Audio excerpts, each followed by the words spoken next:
Good morning.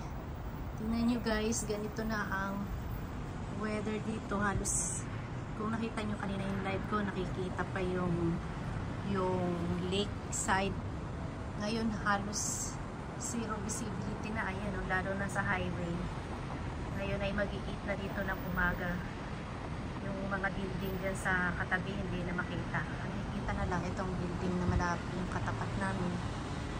Yan guys, so ganito ka hindi ang fog dito ngayon. Kaya sa lahat ng driver na nandito sa Dubai, mag-iingat po dahil sobrang foggy, lalo na sa karsada yan, halos zero visibility na yan.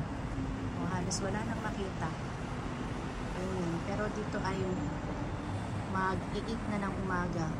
Kaninang 5:34 ako nag-live, eh medyo okay pa yung lake, nakikita pa yung building dyan, tsaka yung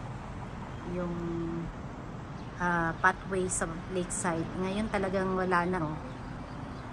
Ayan na lang. Kala ko gabi, sobrang dilim dahil sa sobrang foggy. Hello guys, good afternoon.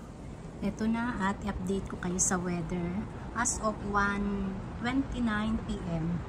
Ayan, nakikita ninyong maliwanag na ang lakeside. Nakikita nyo ng ang lakeside at yung mga building sa gilid niya na kaninang 5 AM or yung past 8 ng umaga ay talagang hindi makita yung side na yan. Ayan, ganito na kaliwanag. Ayan, sa side na yan din, oh. Kanina ay sobrang dilim dyan at meron ng nag-swimming sa aming swimming pool. Ayan, open na rin siya. Mainit na, pero may humid pa rin.